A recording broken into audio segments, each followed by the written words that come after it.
नमस्कार मित्रों, मैं महाराज कुमार गुप्ता दक्ष स्टडी परिवार में आपको स्वागत है। बिहार बीपीएससी म्यूजिक टीचर के लिए जो भी बच्चे तैयारी कर रहे हैं उनके लिए बहुत ही चुनिंदा और महत्वपूर्ण प्रश्न लेकर के आए हैं। अति आवश्यक सूचना यह है कि जो भी बच्चे पीडीएफ फाइल चाहते हैं तो आप कुछ डोनेशन स्वरूप मेरा फ़ोन पे या गूगल पे सब मेरा वही नंबर है, आपको हम डिस्क्रिप्शन बॉक्स में या स्क्रीन पे प्ले कर देंगे। जो आपसे बन सके वह आप डोनेशन कर दीजिए ताकि आपको पीडीएफ फाइल प्रोवाइड करा दिया जाए, क्योंकि हमारे साथ कुछ बच्चे हैं जो लगातार दिन रात लग करके हमारे साथ पीडीएफ फाइल बनाने में मदद कर रहे हैं। अतः उनको कुछ डोनेशन करना अति आवश्यक है। ऐसे तो हम भी डोनेशन को करने के लिए बोले हैं, परंतु यदि आप सपोर्ट कर देते हैं तो उनको कुछ ज़्यादा डोनेशन हो जाएगा, क्योंकि रात भर जा करके उन लोग पीडीएफ फाइल बनाने में लगे हुए हैं। अतः यदि आपके पास पैसा नहीं भी है फिर भी आपको पीडीएफ फाइल प्रोवाइड कराया जाएगा, परंतु एक इंसानियत के नाते हम लोग को दायित्व बनता है कि जो बच्चे मेहनत कर रहे हैं उनको डोनेशन स्वरूप कुछ डोनेट कर दें, ताकि हमें भी उनको पेमेंट करने में कोई ज़्यादा भार नहीं पड़ेगा, लोड नहीं आएगा। आप भी बहुत कम पैसे में अधिक से अधिक ग्रहण शिक्षा कर सकते हैं। एक चीज़ और, यूट्यूब पर जो हम पढ़ाएंगे उसका कोई चार्ज नहीं लगेगा, सिर्फ पीडीएफ के लिए जो आपसे बन सके वही आपको डोनेट करना है। कोई प्रेशर और दबाव नहीं है कि आपके पास पैसा है तो मैंने आपको पेमेंट करना ही है। अतः बिना समय गवाए हुए आज के प्रथम प्रश्न पर ध्यान दीजिए। करिएगा कि प्रथम प्रश्न आपका क्या है। प्रथम प्रश्न आपका है कि संधि प्रकाश राग किस समय गाया जाता है, अर्थात संधि प्रकाश राग को गाने का उचित समय क्या है। तो ए में जो आपका आंसर है 4 से 7 सुबह में, बी में जो आपका आंसर है 4 से 7 शाम में, और सी में जो आपका आंसर है 4 से 7 रात्रि में। अर्थात इसको जो गाने का मुख्य समय है ए और बी, इसका दोनों सही आंसर है, मतलब डी नंबर इसका आंसर क्या हो गया, सही हो गया। अर्थात शाम में 4 से 7 और सुबह में 4 से 7 इसको गाने का, इस राग को गाने का उचित समय है। नेक्स्ट प्रश्न बच्चों, काकू के कितने भेद हैं। तो काकू के जो आपको भेद हैं, देखिए ए में आपका 5 है, बी में आपका 6 है, और सी में आपका 8 है, और डी में आपका 7 है। तो इसका आंसर हो जाएगा बच्चों, ध्यान दीजिएगा, इसका आंसर जो हो जाएगा आपको 6 हो जाएगा। आंसर क्या हो जाएगा, 6 नंबर। काकू के कितने भेद हैं, तो क्या टिक आउट करिएगा, 6 भेद हैं। ठीक है, काकू के कितने भेद हैं, 6 भेद हैं। इस प्रकार नेक्स्ट प्रश्न पर आप ध्यान दीजिए कि मिंड की क्रिया किसमें ज्यादा होती है। मिंड की क्रिया सबसे ज्यादा किसमें होती है। तो आपका ए नंबर जो आपका ऑप्शन है तांत्रिवाद है, बी में अवनद है, सी में आपका घनवाद है, और डी में इनमें से कोई नहीं है। ठीक है, तो इसका आंसर बच्चों हो जाएगा ए नंबर। आंसर क्या हो जाएगा, ए नंबर। कहने का मतलब है कि तंत्रीवाद्य। मिंड की क्रिया किसमें सबसे ज्यादा होती है, तो क्या टिक आउट करना है, तंत्रीवाद में आपको टिक आउट कर देना है। नेक्स्ट प्रश्न है कि पाश्चात्य संगीत में कण स्वर को क्या कहा जाता था। पाश्चात्य संगीत में कण स्वर को क्या कहा जाता था। ठीक है, इस प्रकार इसका ए नंबर जो आपका ऑप्शन है ग्रेस नोट है, बी में मेजर है, और सी में माइनर है, और डी में होल नोट है। इसका आंसर हो जाएगा बच्चों ए नंबर। आंसर क्या हो जाएगा, ए नंबर। कहने का मतलब है कि ग्रेस नोट है। क्या हो जाएगा, ग्रेस नोट है। नेक्स्ट प्रश्न पर आप ध्यान दीजिए, दक्षिणी संगीत ग्रंथों में गमक के कितने भेद हैं। अर्थात देखिए गमक का अलग अलग भेद विद्वानों ने बतलाया है, परंतु यहाँ पर आपका प्रश्न है कि दक्षिणी संगीत ग्रंथों में गमक के कितने भेद हैं। ठीक है, तो ए में आपका 7 है, बी में आपका 5 है, डी में आपका 10 है, सी में आपका 10 है, और डी में आपका 6 है। तो दक्षिणी संगीत ग्रंथों में गमक की संख्या है, गमक के भेद कितने हैं, तो 10 हैं। अर्थात आंसर बच्चों कितना हो गया, सी नंबर। इस प्रकार नेक्स्ट प्रश्न पर आप ध्यान दीजिए कि संगीत परिजात के अनुसार गमक के कितने भेद है, या भेद लिखाएगा, गलती लिखा गया, द होगा। ठीक है, ये आपका द लिखाएगा, भेद होते हैं। संगीत परिजात के अनुसार गमक के कितने भेद होते हैं। तो तो इसका आंसर आपको ए में 10 है, बी में 16 है, सी में आपको 14 है और डी में आपका 10 है। तो इसका आंसर जो हो जाएगा बच्चों ए नंबर मतलब 20 आंसर हो जाएगा। कितना हो जाएगा 20। अर्थात संगीत परिजात के अनुसार गमक के कितने भेद है, तो कितना टिक आउट करेंगे 20 टिक आउट करेंगे। नेक्स्ट प्रश्न मित्रों कि प्लावित गमक का आधुनिक नाम क्या है? प्लावित गमक का आधुनिक नाम क्या है? ठीक है, ए में आपका है खटका, बी में आपका है मिंड और सी में आपका है कन और डी में आपका है कोई नहीं। तो इसका आंसर बच्चों हो जाएगा मिंड मतलब बी नंबर इसका आंसर है, मिंड सही है। ठीक है, इस प्रकार अब नेक्स्ट प्रश्न पर ध्यान दीजिए कि तिरिप क्या है? तिरिप क्या है? जैसे कहने का मतलब है कि ए में आपका ऑप्शन नाद है, बी में आपका श्रुति है, सी में आपका गमक है और डी में आपका स्वर है। तो तिरिप जो है बच्चों एक प्रकार का गमक है। क्या है? गमक। अर्थात आंसर कितना हो जाएगा सी नंबर आपका आंसर सही है। नेक्स्ट प्रश्न पर आप ध्यान दीजिएगा कि आहत या गमक का आधुनिक नाम क्या है? आहत या गमक का आधुनिक नाम क्या है, मतलब वर्तमान समय में इसको क्या बोला जाता है? तो ए में आपका मुर्की है, बी में आपका खटका है, सी में आपका कन है और डी में आपका मिंड है। तो इसका आंसर हो जाएगा बच्चों बी नंबर मतलब खटका। क्या हो जाएगा? खटका। ठीक है, नेक्स्ट प्रश्न पर आप ध्यान दीजिए कि सारंग देव ने गमक के कितने प्रकार बताए हैं, या फिर सारंग देव के अनुसार गमक के कितने प्रकार हैं? ए में जो है बच्चों आपका ऑप्शन 20 है, बी में आपका 12 है, सी में 15 है और डी में आपका 18 है। तो सारंग देव द्वारा आपको 15 गमक की संख्या बताया गया। कितना बताया गया? 15 मतलब सी नंबर इसका क्या हो गया आंसर हो गया। नेक्स्ट प्रश्न है कि स्वरों को अल्प छूकर मुख्य स्वरों में रुकना क्या कहलाता है?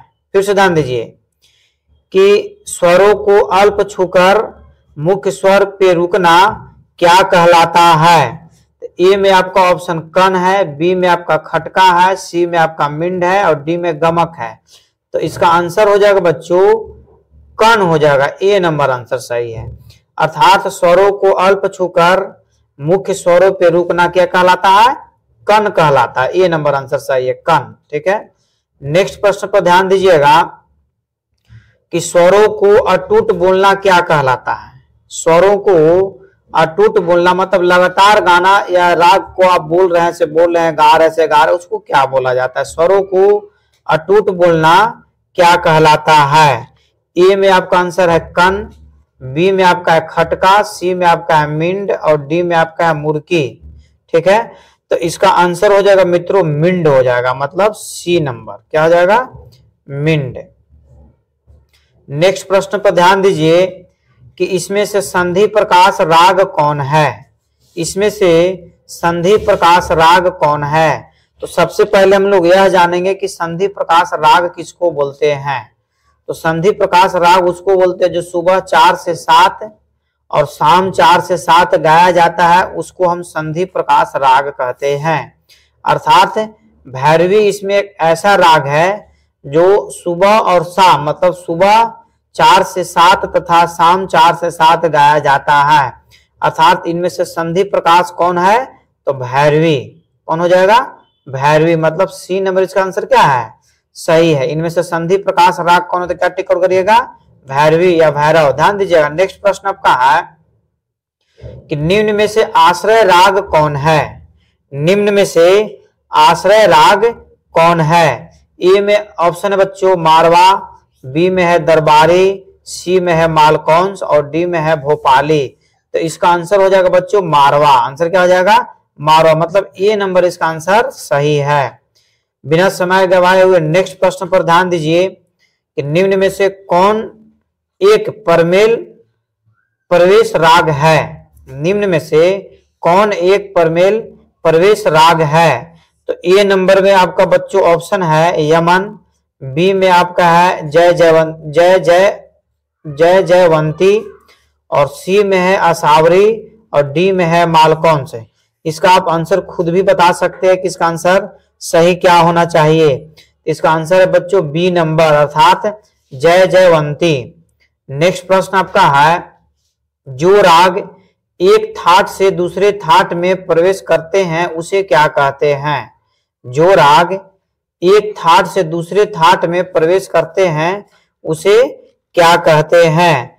ए में आपका ऑप्शन है बच्चों आसर है, बी में आपका आंसर है ऑप्शन है परमेल प्रवेशक, सी में आपका है संकीर्ण राग और डी में आपका जनक राग। तो इसका आंसर हो जाएगा बच्चों परमेल प्रवेशक, अर्थात बी नंबर इसका आंसर आपका सही है।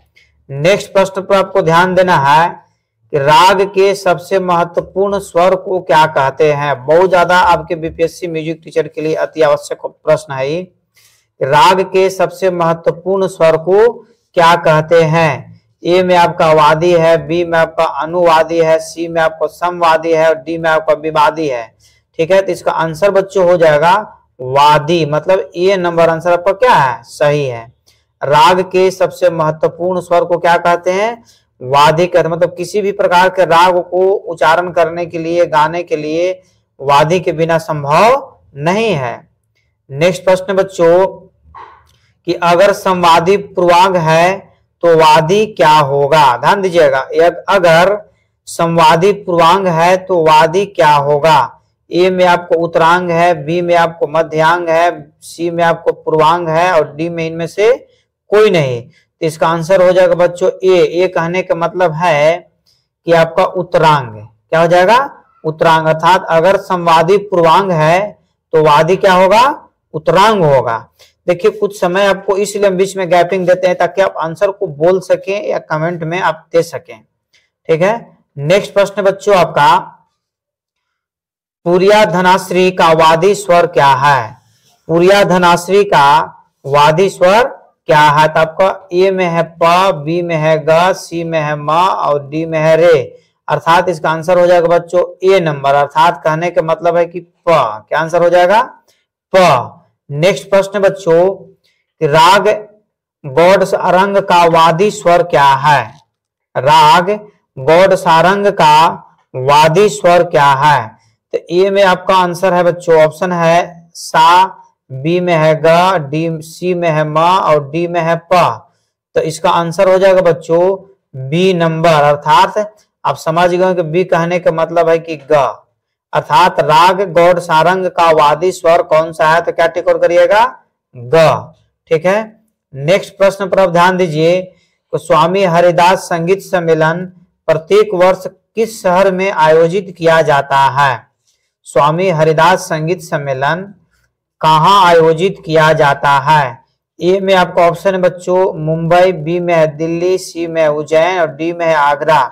इसका आंसर हो जाएगा बच्चों ए नंबर। क्या आंसर हो जाएगा? ए नंबर, अर्थात मुंबई में। नेक्स्ट प्रश्न है कि 125 वादक जिसमें भाग लेते थे उसे क्या कहा गया है? ध्यान से सुनिएगा, 100 मतलब एक संगीत का वैसा एक महत्वपूर्ण पल है, भाग है, जिसमें 125 वादक भाग लेते थे उसे क्या कहा गया था?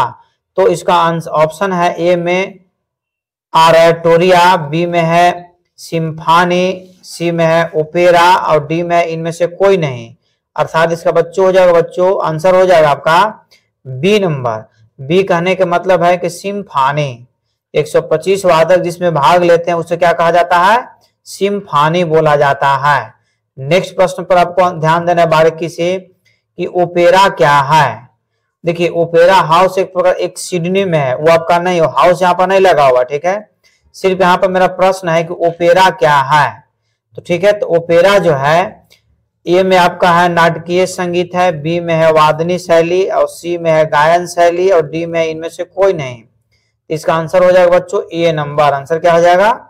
ए नंबर। ए कहने का मतलब है कि नाटकीय संगीत है। ठीक है, नेक्स्ट प्रश्न पर ध्यान दीजिए कि स्वरों का आरोही या अवरोही क्रम को क्या कहते हैं? स्वरों का आरोही या अवरोही क्रम को क्या कहते हैं? तो इसका आंसर हो जाएगा बच्चों ए में आपका मेल है, बी में आपका थार है, सी में आपका स्केल है और डी में आपका सप्तक है, अर्थात इसका आंसर है सी नंबर सही आंसर है, अर्थात स्वरों का आरोही या अवरोही क्रम को हम स्केल कहते हैं। क्या कहते हैं? स्केल कहते हैं।